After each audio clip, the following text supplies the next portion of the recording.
boa tarde. Que bom, né? Agradeço a todos por ter ficado, agradeço a Max pelo convite no segundo ano seguido, agradeço a todos por terem ficado até esse momento aqui para essa palestra. Eu preparei com muito carinho, já faz uns 2 meses, de experiência faz mais de 10 anos, mas com 2 meses, somente para essa apresentação. A gente tem que estar de coração aberto para essa apresentação. É uma apresentação polêmica. No ano passado foi por demanda aqui da organização. Esse ano eu solicitei que a gente conversasse sobre esse tema. É um tema relevante, polêmico, importante, e que a gente saiba discutir para que a gente saiba caminhar com os nossos próprios passos aqui na nossa sociedade. Uma coisa importante que nunca havia acontecido na história do Brasil é que nós tivemos um censo, na verdade não um censo, mas uma pesquisa amostral, alguns meses atrás foi divulgada, ela foi realizada em 2013, 14, e o que nós temos hoje são que 44% dos domicílios possuem pelo menos um cão. A mídia pegou esse dado e não soube trabalhar esse dado, e nós estamos buscando os dados originais para refazê-los, porque algumas casas, e é óbvio, tem mais do que um cão. Então não adianta só os municípios, os domicílios. Mas nós chegamos, pelo menos pelas projeções do IBGE, a dados como 1 para 4, que nós já falávamos isso, embora a Organização Mundial de Saúde estimava em 7 para 1, e por isso que a maioria dos programas de vacinação tinham 110, 120% de cães vacinados, e o motivo é que nós temos, para cada 4 pessoas, um cão hoje no Brasil. E para cada 2,4 cães, no geral, em média, no Brasil, nós temos um gato. Esse número varia muito. Eu até gostaria de conversar melhor, mas a gente não vai ter tempo para isso. Mas, na verdade, o Paraná é o que tem o maior número de domicílios com animais no país, o estado onde eu moro. Mas em Curitiba nós temos uma proporção de 7 cães para cada gato. Ou seja, os dados do IBGE são super bem-vindos. Nós brigamos muito para que entrasse no censo de 2010, não entrou, tomara que entre no de 2020, mas uma coisa que vocês têm que levar daqui, super importante, é que os dados da região e do seu estado não servem, ou ele é um arredondamento muito grosseiro para a sua cidade. É importante que a sua cidade tenha esse censo ou essa pesquisa amostral. Varia muito a quantidade de cães na proporção com as pessoas e a quantidade de gatos na proporção dos cães. De qualquer maneira, nosso país vizinho, ou mais ou menos vizinho, tem 300 milhões de habitantes, bem mais do que o Brasil, mas tem uma proporção muito semelhante de 1 para 4. Tem 70 a 80 milhões, porque outros países acabam não mostrando um censo mais detalhado. Os Estados Unidos são o país hoje de registro com o maior número de pets. Em segundo lugar, principalmente o número de cães, vem o Brasil. A proporção de gatos nos Estados Unidos, e por isso que a primeira coisa sobre discutir os abrigos nos Estados Unidos e no Brasil é entender as diferenças. Então, nos Estados Unidos, a proporção é de 1 para 1. Algumas cidades, estados, têm muito mais gatos do que cães. Em Curitiba, a verticalização ou aparecimento de edifícios não aumentou proporcionalmente o número de gatos, diminuiu o número de cães. Para aqueles que são um pouco mais velhos, vão entender o que eu estou falando. Então, hoje as pessoas buscam pequenos cães, e por isso que existe gangues de roubo, e por isso que vale tanto as raças pequenas, os cães pequenos até para adoção. Então, as pessoas, pelo menos na minha cidade, optaram por cães menores e não gatos. O brasileiro, e o motivo é simples, o brasileiro gosta muito do cão. Essa relação que nós temos com o cão é muito importante. Opa. Na verdade, essa pesquisa amostral ela é subestimada. O que significa isso? Que nós não estamos levando em conta, apesar de nós sermos o segundo em população, os cães comunitários ou os cães que são abandonados ou que estão abandonados nas ruas. As pessoas responderam o quanto desses cães estão sob sua guarda, mas não os demais.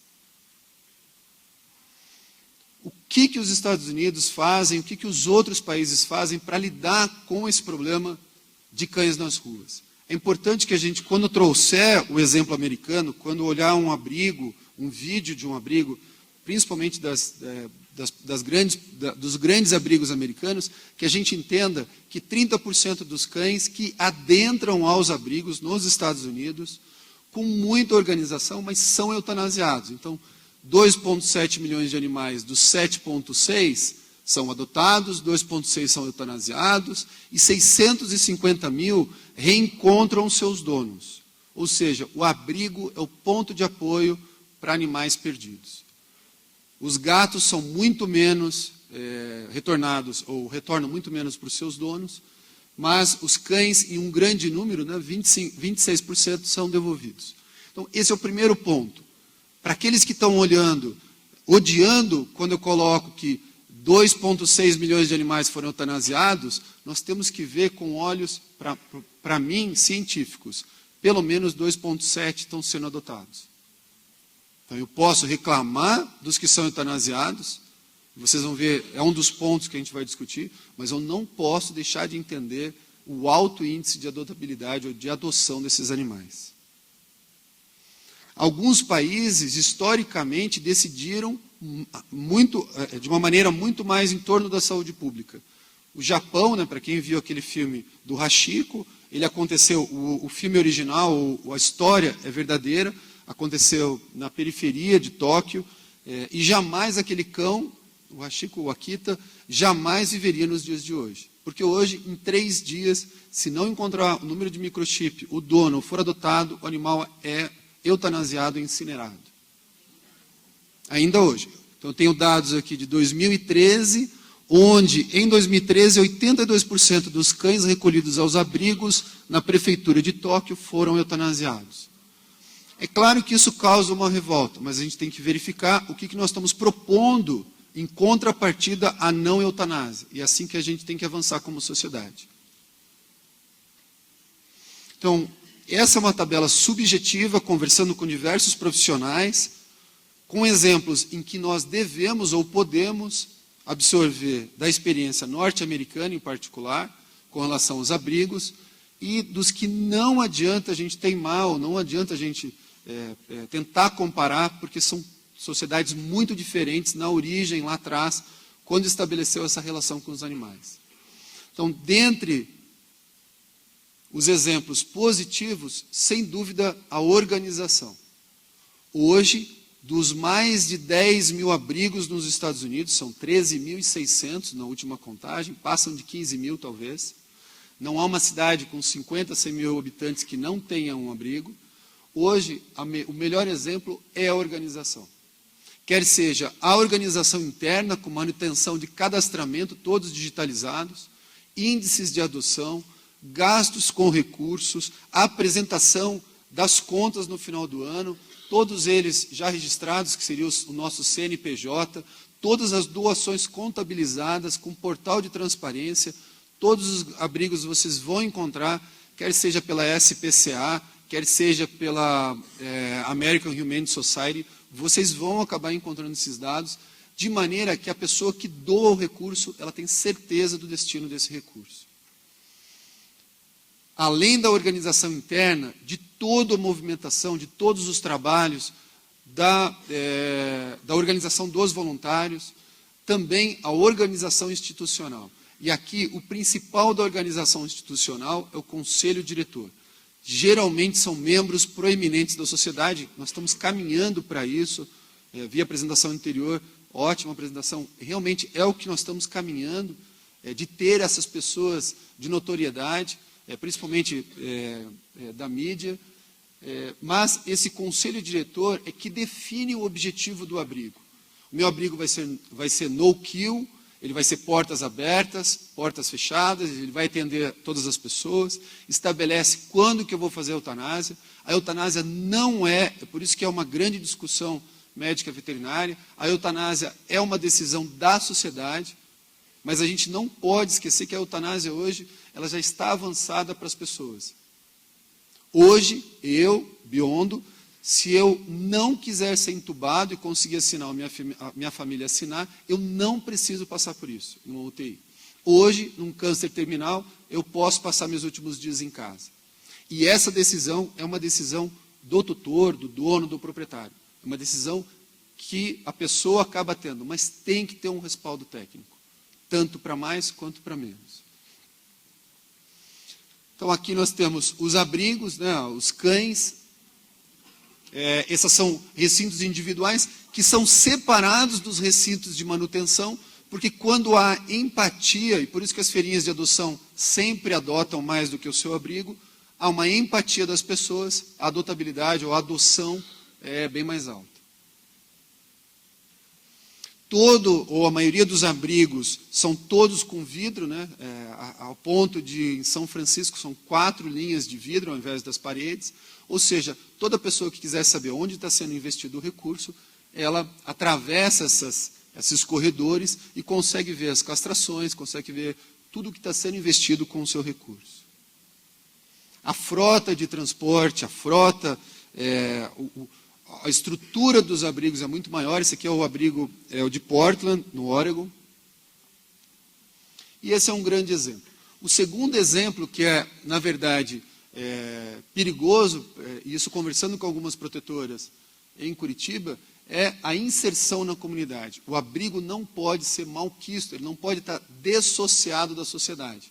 Por que isso? Ele tem que fazer campanhas educativas, trabalhar com várias ações, atua, inclusive nos Estados Unidos, na questão de maus tratos, a guarda municipal ou a polícia, né, isso está em todas as TVs a cabo, se você olhar nas reportagens, a divulgação junto a jornais, TVs, rádio e outras mídias, principalmente mídias sociais, e a centralização. Eu perdi o meu cão, eu vou para o abrigo, porque lá ele vai chegar. E com isso, eu indo para o abrigo, eu acabo adotando, eu acabo ajudando aquele abrigo de uma maneira ou de outra. Então, as ações são centralizadas. Então, inserção na comunidade é parte desse exemplo. Então, a polícia, esse aqui é o de Oakland, perto de São Francisco, a cidade de Oakland tem 2 viaturas de polícia dentro do abrigo para fazer vistorias de maus tratos. E toda vez que eu perco o que eu encontro, ou o recurso, as pessoas procuram quem? O abrigo. Então, o abrigo ele tem uma inserção social de respaldo daquele município, daquele bairro, daquela região. Outro ponto muito importante são as doações. Então, as doações são a base de sustentação. Os abrigos norte-americanos não têm dinheiro público. Então, todo mundo que fala assim, bom mesmo é abrigo nos Estados Unidos, está falando besteira. Porque está cobrando do governo algo que nos Estados Unidos o governo não faz. 5%, quando muito, dos recursos vem do governo. E mesmo assim de alguns municípios com algumas leis particulares. Mas a maioria vem de artigos em lojinhas, pet shops, hospitais veterinários e taxa dos adotantes. Então, doações financeiras é um hábito cultural dos Estados Unidos. Esse hábito também acontece principalmente nas capitais brasileiras. O que precisa é a gente ter a confiança dessa doação e ter uma mudança de cultura. Né? As pessoas não podem achar que o governo tem que fazer tudo. E aqui eu não sou contra as ações de política pública. Eu só acho que a sociedade como um todo tem que também participar ativamente. A gente querer cobrar do governo coisa que o seu vizinho não está fazendo. Então eu cobro do governo dinheiro para castração do cão abandonado pelo vizinho. Alguma coisa está errada. E, portanto, a doação faz parte aí das ações de todos.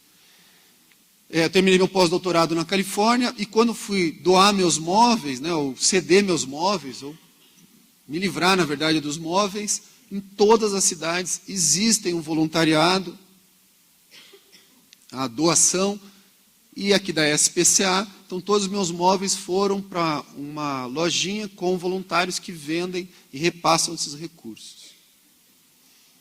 E aí a gente abre para o quarto ponto, que é o voluntariado. Então, sem trabalho voluntário, os abrigos nos Estados Unidos não existiriam. Ao ponto de a média ser em torno de 10 voluntários por cão. Então a gente discute os lugares comuns e não discute o que funciona. O que funciona é o voluntariado.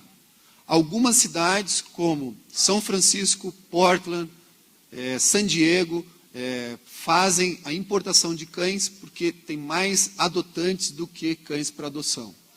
Então isso acontece. Mas, gente, é uma questão de organização. Se eu não tenho organização no meu abrigo, se eu não tenho fichário no meu abrigo, o voluntário que quer trabalhar não tem onde trabalhar. Então, o horário, tempo, capacitação que cada voluntário pode fornecer definem sua atividade dentro do abrigo. Então, o voluntário ele pode desde ajudar a limpar as gaiolas, mas, eu fiz contabilidade, me aposentei, você vai trabalhar com a contabilidade do meu abrigo. Você é médico veterinário? Né? Eu vi a apresentação aqui, isso pode sim no Brasil. Eu sou médico veterinário, eu quero doar o meu tempo ao abrigo. Eu posso sim. Isso faz parte de todas as nossas leis. Né? A gente não cumpre, mas faz parte. Então, tanto que a coautora desse texto, ela é especialista, ela é brasileira, ela trabalha no Oregon, e ela doa o serviço dela, altamente especializado, ela é certificada pelo Colégio Americano de Cirurgia de Pequenos Animais, né? O salário dela médio, né, nunca me contou, mas o salário dela médio na Califórnia, na região que ela vive, é em torno de $500 mil por ano. O custo é altíssimo. Eu não sei de outro brasileiro que tenha veterinário brasileiro que tenha essa, talvez tenha mais um ou dois, e ela cede o tempo dela, uma vez por semana, para castração no abrigo. Então as pessoas levam para o abrigo, pagam o abrigo por essa ação de uma profissional como a Dude. E aqui, né, só para colocar, às vezes ultrapassa a relação de 10 voluntários por animal. Essa voluntária, eu acompanhei, essa voluntária, ela tinha 2 a 4 horas por semana, e o papel dela é passar de recinto em recinto dos animais, promovendo a socialização dos animais. De maneira que quando os potenciais adotantes cheguem para a adoção, que o animal esteja querendo o adotante e não fugindo do contato do adotante. Aqueles cães que vivem tanto no seu abrigo que eles não querem mais se desfazer de você. Eles são seus cães. Profissionalismo. Então não existe um abrigo, uma ONG que seria sem um médico veterinário. Por quê? Por mais que se queira, se tenha carinho, se tenha amor pelos animais, é preciso que nós tenhamos respaldo técnico. Então, a minha função como professor universitário nada mais é do que responder às questões da sociedade. Então, não sou eu quem vai fazer o abrigo, não posso até ser, como cidadão. Mas o respaldo técnico de especialistas nos Estados Unidos é primordial. O Shelter Medicine, que é a medicina veterinária do coletivo em português, já existe oficialmente há 2 anos e vem crescendo a cada ano como especialidade. Ou seja, existem livros para médicos veterinários a respeito de comportamento, doenças infecciosas de abrigos, dos mais diferentes problemas.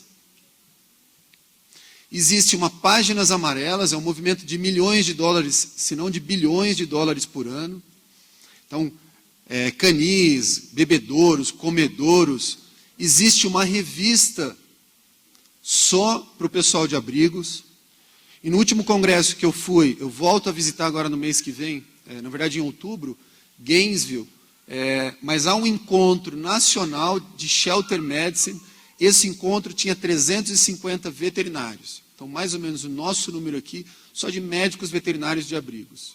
Então, essa é a diferença. Eu exigi da sociedade, né, é difícil, mas pensa bem, ao invés de brigar contra, mas exigir que as escolas públicas forneçam capacitação para que o médico veterinário saiba atender esses animais em vulnerabilidade, animais em risco. Para aqueles que duvidam, aqui nessa escola, né, esse auditório faz parte do Hospital de Clínicas da USP, todo médico se forma atendendo o SUS. O médico pode fazer o que ele quiser depois de formado, mas até formado, e às vezes durante a residência, ele é obrigado no seu treinamento a atender pessoas em vulnerabilidade, pessoas carentes. Esse é um país que construiu na medicina um modelo que tudo que nós temos que fazer agora é trazer isso para a medicina veterinária. Os que vocês não estão com muito problema, porque na verdade eu tenho 20 minutos e já está esgotando. Eu estou tentando ir um pouco mais devagar, porque o assunto realmente é polêmico. Mas talvez eu tenha que dar uma acelerada agora no final. O que nós não podemos seguir, ou que subjetivamente nós achamos que não dá como seguir, a primeira são os resgates. Então, Então é bonito de ver na televisão, mas os abrigos fazem eutanásia imediata daqueles que não vão conseguir entrar ao abrigo e tem estrutura pessoal, tem estrutura física para fazer o resgate. Nós temos que ter profissionais e especialistas. Então, esse é um transporte para resgate, um transporte para animais. Se eu não tiver condição, o que acontece, se eu não tiver recintos próprios para esses animais, isolamento, a maioria dos acumuladores, em que, se vocês olharem nas reportagens, os animais são retirados, entram num abrigo provisório de acampamento mesmo, num gramado, às vezes num campo de futebol, para que seja dado vermífugo, saiam as fezes, eu consiga tirar os ectoparasitas, pulgas, piolhos, carrapatos, e daí ele vai para o abrigo. Levar direto para o abrigo é colocar em risco todo o seu plantel de animais que você vinha cuidando. Se eu não tenho condições, né, então a maioria dos resgates tem problema de estrutura, tem problema de capacitação, e eu acho que isso vai ser temporário até fazer a adoção. Mas vocês já deveriam, nós já deveríamos ter isso registrado. A minha capacidade de adoção é de 20% ao ano. Não adianta pegar mais cão. Em média, os abrigos brasileiros, pense no seu, a média de adoção por ano é de menos de 10%. Ou seja, a cada 10 animais recolhidos, 9 vão ficar com você no segundo ano. Ou seja, nós acumulamos animais. Esse é o índice de Portland. 4.700 animais recebidos, 4.500 adotados. 5.600 recebidos, 5.200 adotados. E outros, né, coelhos, galinhas. Então, quando eu tenho um índice de 90% de adoção, aí eu posso trabalhar tranquilo.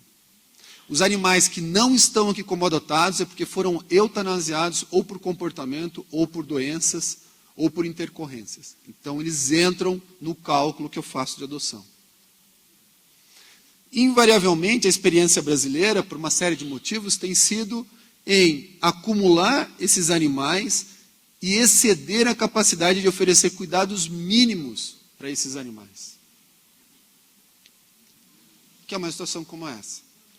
Então, o convite à reflexão é: eu sou contra a eutanásia nos Estados Unidos, na Europa, na Ásia, mas o que nós estamos oferecendo em contrapartida para esses animais, né? A conversa é, o que o animal está sentindo? Ah, mas ele pelo menos... Mas será que esse animal está feliz? Será que ele tem carinho? Ah, mas a culpa não é minha. Tá, mas independente da culpa, é do animal? Será que se fosse um orfanato lotado de crianças? Enfim, todos os animais colocados para adoção têm a ficha de comportamento, de maneira que facilite a adoção, evite o retorno.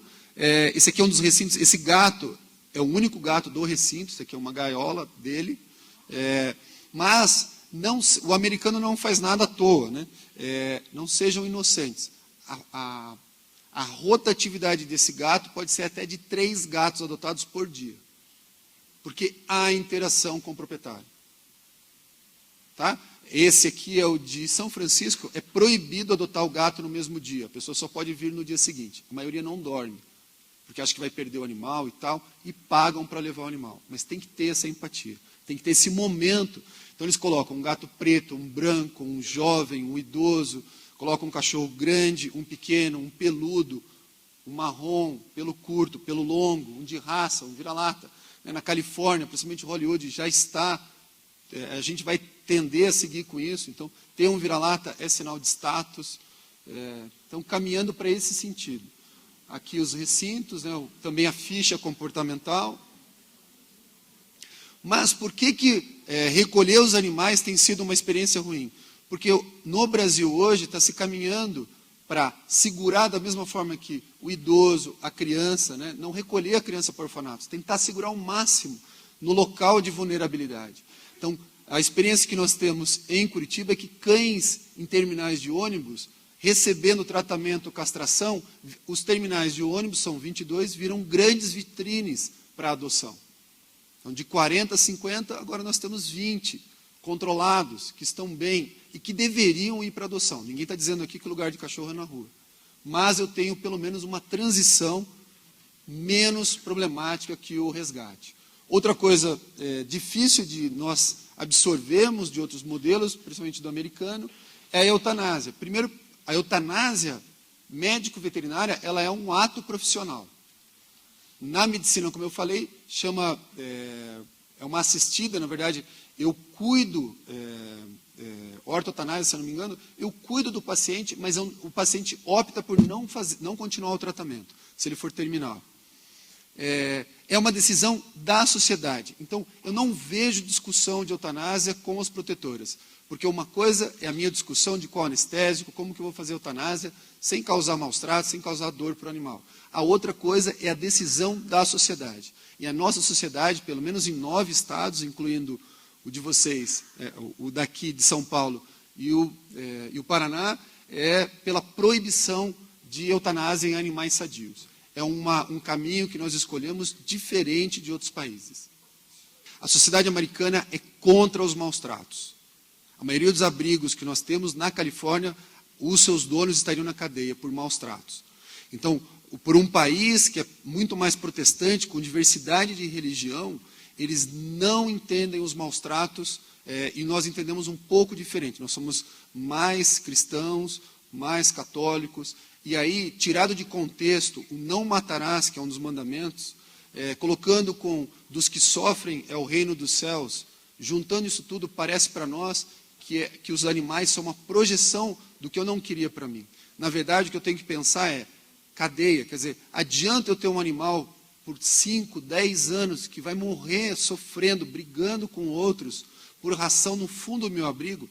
Será que nós estamos fazendo a coisa certa? Então, eu não sou a favor dos Estados Unidos nem ao Brasil. Eu acho que nós escolhemos um caminho diferente.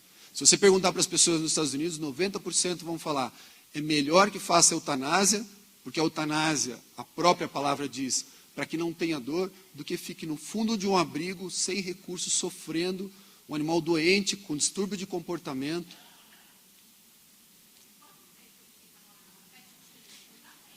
Eles ficam anos, como os que vocês têm.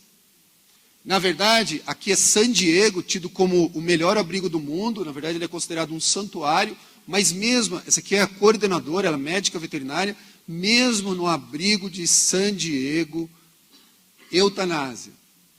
Husky, Dachshund, Chihuahua, Dachshund, Pitbull, Pitbull, Pitbull, Dachshund, Grand Dane, Pitbull, Dachshund, Dachshund, Menterrier, Toy Poodle, Chihuahua.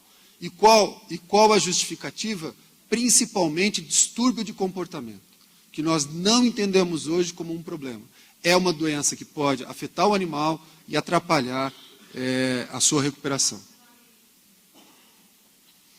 Recursos públicos. Não adianta querer trazer o exemplo de recursos públicos, porque eu já expliquei. A maioria dos recursos vem de doação de voluntários, das pessoas, de empresas, enfim.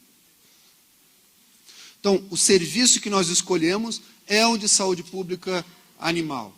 Então, nós optamos como sociedade de que o papel do governo, dos governos, né, municipais, estaduais e federal, tem que ser também de prover saúde para os animais. As leis também são bem diferentes. O sistema americano é o anglo-saxão, é o modelo inglês, principalmente dos costumes. Então, as leis e o lobby para as leis serve de exemplo, mas as leis em si, o sistema judiciário não se aplica por uma série de motivos. Algumas leis americanas, principalmente as da Califórnia, né, essa 597 é muito boa, de crueldade contra os animais, estabelece uma definição, então eles trabalham com definições, e aí vem sempre se há precedente, né, se existe jurisprudência para aquele fato, mas enfim, eles colocam para briga de galo, briga de cães, para largar ou deixar um animal no carro, para deixar um animal em corrente mais do que 2 horas, tudo isso é crime. A veterinária que fez a palestra da Califórnia, consultora, eles prenderam, mesmo que Al Capone, eles prenderam um traficante porque ele deixou o cão mais do que 1h30, 2 horas ao sol, com menos do que 1 metro, prenderam por isso e não pelo tráfico. É mais fácil você prender hoje pelos maus tratos do que pelo tráfico de drogas nos Estados Unidos. Mas nossas leis são boas, eu não vejo as nossas leis com problema, não vejo o sistema judiciário brasileiro com problema. O nosso problema, que vocês já sabem, é a aplicação dessas leis. É o pessoal que eu tenho para fazer as vistorias da 9605, que é uma lei federal, dos códigos estaduais e das leis municipais. Por último, o que nós não podemos aproveitar é a saúde pública, porque não existe saúde pública nos Estados Unidos. O sistema americano é um sistema que agora o presidente Obama vem tentando mudar, mas é um sistema privado de saúde e que acaba sendo totalmente diferente da nossa realidade. O nosso sistema de saúde única, eu sou um grande defensor, o SUS funciona, o problema do SUS é principalmente gerenciamento e o que nos revolta a todos, o desvio de recursos, principalmente por corrupção. Se os recursos fossem investidos, tanto pessoal como estrutura, como financeiros, o sistema é impecável, ele é muito bom. Porque ele prioriza a prevenção de doenças como prioridade. A gente pode reclamar o que quiser, mas toda doença que vocês quiserem vacina nesse momento, que eu digo nesse momento agora, domingo à noite, vocês vão ter um posto 24 horas que pode fazer a vacina. Se não, mais tardar amanhã cedo. Gratuitamente. O atendimento também. Posso ter filas, mas o atendimento. O problema do SUS é geralmente na triagem, onde, na parceria com hospitais privados, os hospitais colocam um médico para atender 30, 40, 50 por dia. O que não é a previsão do SUS, não está isso nas diretrizes. Enfim. De qualquer maneira, o programa do SUS, isso é muito importante, talvez seja a parte mais importante dessa palestra. É que a família, e pensem em vocês mesmas, a família tem um agente comunitário que faz o contato, identifica possíveis problemas, comunica ao restante da equipe. É o NASF, Núcleo de Apoio à Saúde da Família. Isso é muito importante, que aqui está a base legal para nós. Depois, caso esse problema de pele, essa diarreia, dor de cabeça, não cesse, você vai procurar quem? O postinho de saúde, a unidade básica de saúde. Na unidade básica de saúde, é o local onde fica o restante da equipe do programa de saúde, da família, que é o NASF. E aqui é feito o primeiro atendimento. Nos que não resolve, você manda para onde? Para o hospital. E o hospital de alta complexidade é o local para onde serão encaminhados os casos mais graves que necessitam de especialistas e equipamentos.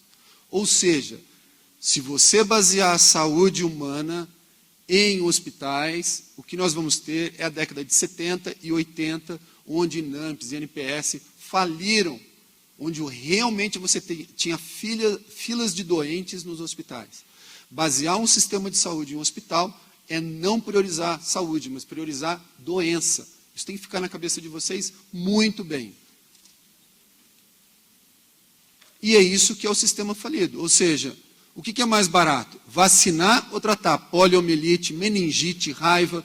O Brasil foi pioneiro quando apareceu a AIDS, quebrando a patente de medicamentos no mundo e oferecendo tratamento gratuito. O Emílio Ribas, que é aqui em cima, foi considerado um hospital que estaria fadado a ficar empanturrado, cheio de pacientes, nunca encheu. Porque nós avançamos e vencemos lá atrás. Hoje, toda pessoa que quiser fazer o diagnóstico, o tratamento, tudo com a AIDS, com o HIV diagnóstico, você faz com kits avançadíssimos, super bons, na unidade de saúde às vezes. Então nós avançamos com a saúde, muito. Então esse é o nosso exemplo. Eu estou colocando isso porque quando nós falamos do hospital veterinário público, já está começando a causar uma frustração nas protetoras, nos munícipes, e o motivo é óbvio. Se eu calcular o número de atendimentos, que é em torno de 45, mas pode dobrar, que não tem problema, para um cão ser atendido, né, eu tenho uma população, lembra que eu falei de estimativa de 4 para 1? Hoje eu tenho 3 milhões de cães, mais ou menos, em São Paulo. Se eu dividir 3 milhões pelos atendimentos por ano, um cão tem que viver 182 anos para ser atendido uma única vez nessa vida de 182 anos. Isso é uma regra de 3. Não precisa ser um gênio, matemático, estatístico para fazer essa conta. Se eu pensar que um cão vive 10 anos, que não vivem, os de periferia vivem no máximo 4 anos, isso já está em várias pesquisas. Eu teria que ter, para ser atendido uma vez em 10 anos, eu teria que ter 36 hospitais veterinários públicos só na cidade de São Paulo. Então nós estamos caminhando querendo o bem dos animais, para um sistema que não é o de prevenção, que atende diarreia, mas não vacina para parvo, atende sinal nervoso e não vacina para sinomose. Esse é um sistema, esse não é um sistema, esse é alguma coisa de saúde baseada. Ou seja, hoje, com o que se tem nos editais, cada atendimento de cão no hospital público é de R$ 740 por cada um. Isso tudo está na internet. Isso aqui é da internet, sem discussão. Ou seja, o que custa menos? Vacinar ou tratar para sinomose? É óbvio, né, gente? Então, o que nós... Já tem um hospital? Ótimo. Será que eu tenho que aumentar o número de hospitais? Eu posso até aumentar os hospitais, mas eu não ouvi, eu sou nascido no Butantã, sou paulistano de nascença, então eu posso falar da cidade. Eu não vejo programa de educação inserido, eu não vejo unidade básica de saúde, eu não vejo ninguém indo nas comunidades realizar o programa lá, educar essas pessoas. Eu não vejo as pessoas combatendo o abandono, ao invés de favorecer o resgate, e aí é enxugar gelo. Isso eu não venho conversando agora, né? Esse artigo aqui da Revista Clínica Veterinária, na verdade essa apresentação inteira está na forma de texto, na próxima edição da Revista Clínica Veterinária. Esse texto de Sistema Único de Saúde Animal é de 2012, para que as pessoas não achem que eu falei isso, ou que eu falo isso ontem. Isso já é um fato que é só fazer a regra de 3 que nós sabemos. Então eu tenho que investir. E finalizando, esse é o último slide, as perspectivas que nós temos hoje de sucesso volte para o seu município e obrigue o município a inserir no ensino fundamental guarda responsável. Se você conseguir fazer isso, você não vai salvar talvez esse cão que está na rua, mas você vai salvar os próximos 5.000 que não vão para a rua. Então, ao invés de conversar, eu castrei, olha quantos que eu salvei, não, esse cão eu nem precisei castrar, porque ele não estava na rua. Não é isso? Não é o que a gente quer? Para eu não ter um cão na rua, eu posso trabalhar com resgate, eu posso trabalhar com punição, mas eu tenho que trabalhar com educação. Ensino de ciências, 3ª ou 5ª séries do ensino fundamental, ciências, biosfera, relação homens e animais. É lá que tem que entrar. Se alguém quiser, depois eu coloco as experiências que a gente teve de inserção bem sucedida. Ou seja, cai na prova dessas crianças, cai para estudos, tem isso discutido com a professorinha dessas crianças. Depois, o adestramento básico. O adestramento não aumenta 20%, aumenta até 4 vezes a adotabilidade. O cão que senta, dá patinha e fica, todo mundo leva. Mas ele é idoso, não tem problema. E as pessoas levam falando, tomara que ele ensine o meu lá de casa, tomara que ele ensine meu poodle, o meu chihuahua, o meu schnauzer, porque ele está educado. Outra coisa que funciona e que vem funcionando, talvez seja o caso de parte de vocês, são os lares temporários e as protetoras independentes. As chamadas INGs, indivíduo não governamental, que se cansou da ONG, ou que não se alinhou, ou que faz do seu jeito, continue fazendo isso. Na verdade, eu acredito, e agora uma opinião pessoal, que vocês, protetores independentes, estão movendo esses cães para novas famílias com uma intensidade muito grande. Talvez sejam vocês as responsáveis por nós não termos cães sofrendo nas ruas. O que tem que acontecer é um pouco de respaldo técnico e trabalhar melhor isso de maneira a política pública, né? Eu não sou a favor da eutanásia, eu comentei dos dois lados só para ter uma visão imparcial, mas se a nossa sociedade optou por não fazer eutanásia, que eu acho que é jogar a sujeira por baixo do tapete, a eutanásia, então nós decidimos não fazer, agora a gente tem que resolver com a sujeira. Por último, o que nós precisamos não é de hospitais veterinários públicos ou privados pagos com o nosso dinheiro. O que nós precisamos é de um sistema decente de saúde animal. O que nós precisamos é ter um sistema de saúde animal de maneira que o agente comunitário de saúde veja o problema animal, comunique um veterinário, uma unidade básica de saúde animal, ou integrada à saúde humana, por que não, na saúde da família, e que se faça a base na prevenção e não no assistencialismo. Toda vez que a gente trabalha com tratar doente, é saúde baseada em doença. Saúde baseada em saúde é prevenção. Então, a resposta ao SUS desse país é parar de gastar 60%, 70% com assistencialismo e começar a gastar com educação, que é da educação, e que a gente comece a gastar com educação em saúde e prevenção de maneira sensata, sem desvios. Se a gente fizer isso, eu não vejo por que para o ano que vem não seja um país mais saudável. Eu queria agradecer, por último, a Maria de Lourdes, que me ajudou a escrever, é essa veterinária que eu falei para vocês, é especialista em cirurgia de pequenos animais. Agradecer a Max pelo convite, a Clínica Veterinária por todo o apoio, todas essas publicações, graças ao Arthur, que é o editor, ele estava aqui presente hoje, que realmente publica coisas polêmicas, e agradecer a minha universidade por estar pagando meu salário com o dinheiro de vocês. Eu estou aqui pago por vocês. Obrigado.